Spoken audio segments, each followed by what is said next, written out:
Dude 19 अप्रैल को Ghostbusters frozen empire release होने वाली है। ये घोस्टबस्टर्स फिल्म सीरीज का पार्ट है। मैंने इससे पहले घोस्टबस्टर्स नहीं देखी थी, लेकिन जब इसका ट्रेलर देखा तो मुझे बहुत मजा आया। पॉल रूड है इसमें और काफी लंबी और बड़ी कास्टिंग है। तो मैंने गूगल सर्च किया, गूगल के पास में पहुंच गया और बोला यार घोस्टबस्टर्स के बारे में बताओ। तो मुझे मिला कि घोस्टबस्टर्स की पहली फिल्म 1984 में आई थी, यानी कि 40 साल पहले। 40 साल बाद एक और पार्ट आ रहा है। मुझे एक्चुअल में एग्जैक्ट पता नहीं है कौन सा पार्ट है ये। काफी और प्रोजेक्ट्स बने हैं घोस्टबस्टर्स फ्रेंचाइजी में, गेम्स भी बने हैं, टीवी शोज भी हैं। तो ये आई गेस फोर्थ पार्ट है। तो मैंने ओरिजिनल 1984 वाली घोस्टबस्टर्स देख ली है। मुझे पर्सनली ठीक ठाक लगी है, ओके लगी है, गुड लगी है, क्योंकि मैं 40 साल बाद देख रहा हूँ। लेकिन उस साल में ये फिल्म उस साल की दूसरी हाईएस्ट अर्निंग मूवी थी, मतलब इतना पैसा कमाया था मूवी ने। और स्पेशल इफेक्ट्स का काफी यूज हुआ था। मैं फिर से कह रहा हूँ डूड 1984 की मूवी है, लेकिन फिर भी इसके इफेक्ट्स काफी बढ़िया लगते हैं। आज भी बहुत बढ़िया काम हुआ था स्पेशल इफेक्ट्स के ऊपर। जॉनरा कॉमेडी में रखा गया है, लेकिन ये मूवी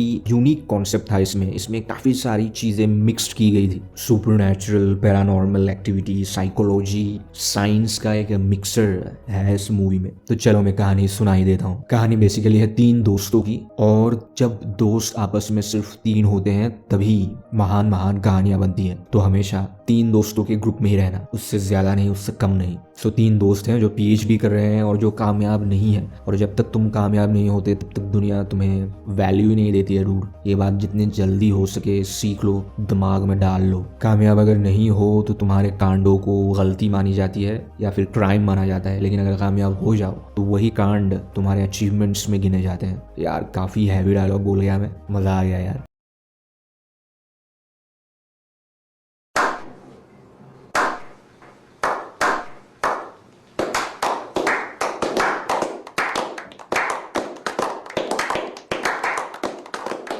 सो 3 दोस्त हैं, पीटर वैंकमैन, रे स्टैन्स या फिर रेमोंड स्टैन्स और ईगॉन स्पेंगलर। अब स्पेंगलर काफ़ी सीरियस है, वो एक सीरियस स्टूडेंट था और अभी वो काफ़ी सीरियस है। वो साइंस में खुद को डेडिकेट कर चुका है। रे स्टैन्स मिक्सचर है, वो थोड़ा सा फनी भी है और थोड़ा सीरियस भी है, थोड़ा डम टाइप का भी है वो। और पीटर वैंकमैन नाकारा है, निठल्ला है, लड़की पटाने के चक्कर में रहता है। सो तीनों में से सबसे कम मेहनत पीटर ही करता है, बाकी दोनों मेहनत करते हैं, रिसर्च करते हैं, स्टडी करते हैं। और वो लोग पीएचडी कर रहे हैं एक्चुअली पैरानॉर्मल एक्टिविटी के ऊपर, यानी कि वो लोग अगर एक लाइन में बोलूँ तो भूत पकड़ने की कोशिश कर रहे हैं साइंस की मदद से, या फिर भूत है इस बात को साबित करने की कोशिश कर रहे हैं साइंस की मदद से। सो ये 3 दोस्त पीटर वैंकमैन, रे स्टैन्स और ईगॉन स्पेंगलर, ये तीनों साइंटिफिक डिवाइसेस बनाकर भूतों को पकड़ना चाहते हैं, उनको कैद करके रखना चाहते हैं कुछ कंटेनर्स में, और एक्सपेरिमेंट्स करना चाहते हैं भूतों के ऊपर। घोस्टबस्टर्स बनना चाहते हैं वो। और आगे मूवी में ये लोग ऐसा करते भी हैं, वो लोग डिवाइसेस बनाते हैं, कंटेनर्स बनाते हैं। न्यूयॉर्क शहर में काफी सारे भूत निकलते हैं जिनको वो एक के बाद एक पकड़ते जाते हैं। लेकिन न्यूयॉर्क में काफी सारे भूत निकलते हैं और एक बहुत बड़ी ताकत या फिर भूतों का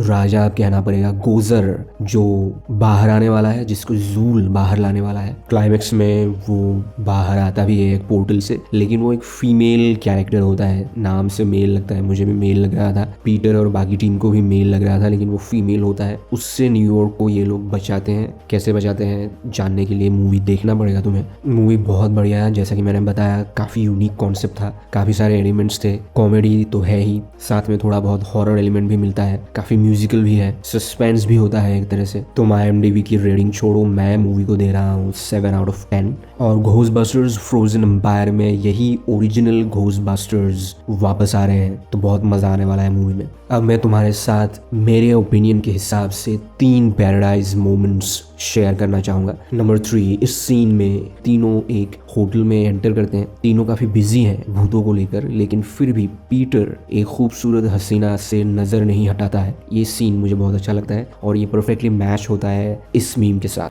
बड़ा हरामी हो बेटा। नंबर 2, एनवायरनमेंट प्रोटेक्शन एजेंसी के ऑफिसर इन तीनों को अरेस्ट कर लेते हैं क्योंकि इनके जो एक्टिविटीज़ हैं वो प्योरली सब लोगों ने एग्री नहीं किया है। कुछ लोग ये मान रहे हैं कि यही भूतों का कारण है और यही भूतों को पकड़ रहे हैं, और इनके जो इक्विपमेंट्स हैं, जो डिवाइसेस हैं, वो एनवायरनमेंट के लिए इतना सही नहीं है। और जैसे ही इनके लैब को शट डाउन कर दिया जाता है तो इनके द्वारा पकड़े गए भूत रिलीज हो जाते हैं, तो शहर में भूतों का आतंक फिर से बढ़ जाता है। तो इन तीनों को मेयर के ऑफिस में लेकर जाया जाता है, जहाँ पर ईपीए के ऑफिसर इन्हें छोड़ना नहीं चाहते, जेल में डालना चाहते हैं। और जवाब में तीनों में से पीटर मेयर से कहता है कि हम सारे भूतों को पकड़ लेंगे, अगर नहीं पकड़ पाते हैं तो हम जेल चले जाएंगे, लेकिन अगर हम पकड़ लेते हैं तो पूरे न्यूयॉर्क शहर के रजिस्टर्ड वोटर्स के वोट आपको मिलेंगे। और ये सुनते ही मेयर उन्हें जाने देता है। एंड नंबर 1, क्लाइमेक्स बैटल में जब गोजर पोर्टल के थ्रू न्यूयॉर्क में दाखिल हो जाता है, तब घोस्टबस्टर्स को ये पता नहीं होता है कि एक्चुअली गोजर के साथ क्या करना है। वो लोग नए होते हैं बिजनेस में, उनके डिवाइसेस और कंटेनर्स के ऊपर अभी भी एक्सपेरिमेंट्स करना काफ़ी बाकी होता है, लेकिन फिर भी पीटर बाकियों को कहता है कि चलो हम दूसरे पार मिलते हैं। इन्हें पूरा यकीन नहीं होता है कि ये लोग गोजर को पकड़ या ख़त्म कर पाएंगे या नहीं, लेकिन फिर भी सबको बचाने के लिए अपनी जान की फिक्र नहीं करते हुए ये अपने डिवाइसेस से, हथियारों से गोजर पर हमला कर देते हैं। सो ये 3 मेरे हिसाब से पैराडाइज मोमेंट्स थे। तुम्हें कौन से मोमेंट्स ज़्यादा पसंद है कॉमेंट्स करना। मैं मिलता हूँ तुमसे अगले वीडियो में, तब तक अपना बिल्कुल ख्याल रखो। Have a great time. Thank you so much.